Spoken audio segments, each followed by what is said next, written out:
살다 보면 힘들 때가 있습니다. 마치 길이 없는 광야길을 걷는 것처럼 느낄 때가 있죠.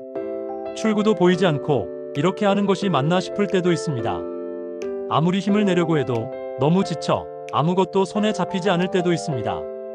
혹시 지금 이러한 험난한 인생길을 걸어가며 힘들어하고 있지는 않습니까?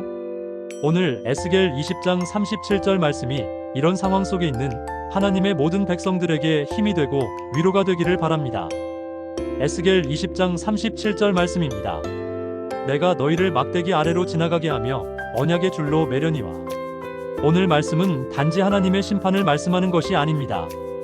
이 말씀은 오히려 심판 중에도 우리를 향한 하나님의 놀라운 회복의 계획을 보여주는 말씀입니다. 물론 이 말씀을 하나님께서는 병 주고 약 주는 분으로 오해하지 않기를 바랍니다. 하나님은 결코 그런 분이 아닙니다. 하나님이 왜 이스라엘 백성을 막대기 아래로 지나가게 하셨을까요? 왜냐하면 그들이 하나님을 버리고 하나님께서 제일 싫어하시는 우상을 숭배했기 때문입니다. 그들은 하나님을 반역했습니다. 하나님을 멀리했습니다. 하나님의 뜻을 저버렸습니다. 그래서 하나님은 그들을 막대기 아래로 지나가게 하셨던 것입니다. 물론 여기서 막대기는 하나님의 심판을 상징합니다. 그래서 이스라엘 백성들을 막대기 아래로 지나가게 하시며 심판하셨습니다. 그러나 막대기 아래로 지나가게 하는 그 시간은 하나님의 백성을 정화하고 새롭게 하기 위한 과정이었음을 기억해야 합니다. 마치 불순물이 섞인 광석을 용광로에 넣어 순수한 금만 남기듯이, 그리고 1000도가 넘는 용광로에 3번 이상 연단의 과정을 통해 순금을 만들듯이 하나님은 고난을 통해, 때로는 징계를 통해 하나님의 백성들의 불순한 죄를 제거하시고 정금같이 다시 태어나기를 원하십니다.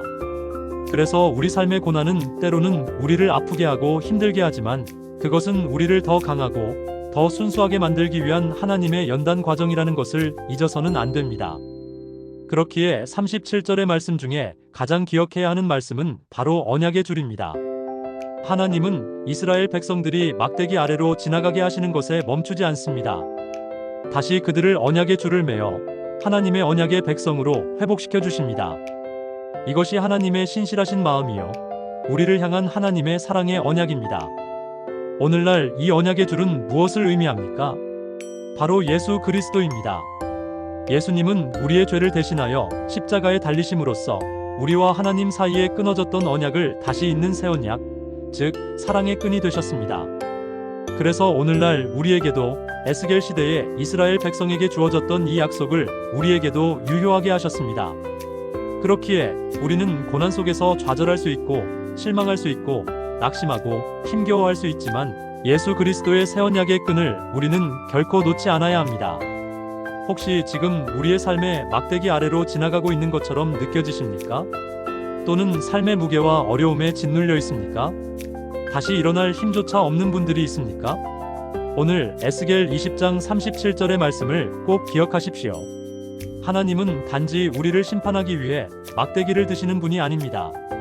하나님은 우리를 연단하시고 하나님의 의로운 백성으로 삼으시기 위해 다시 언약의 줄, 사랑의 줄로 우리를 묶기를 원하십니다. 하나님은 우리의 모든 죄와 허물에도 불구하고 연약함과 부족함 속에서 힘들어하고 헤매고 있는 우리를 결코 포기하지 않으십니다. 광야 같은 우리의 삶 속에서 그 막대기 아래를 지나가는 고통과 아픔과 슬픔이 있을지라도 하나님은 우리가 예수 그리스도라는 언약의 줄을 다시 붙잡기를 기다리십니다. 그 줄이 우리를 영원한 생명의 길로 인도하며 푸른 초장으로 인도할 것입니다. 오늘 이 말씀이 지쳐 힘들어하는 우리 모두에게 큰 위로와 소망과 힘이 되는 하나님의 말씀이 되길 기도합니다. 감사합니다.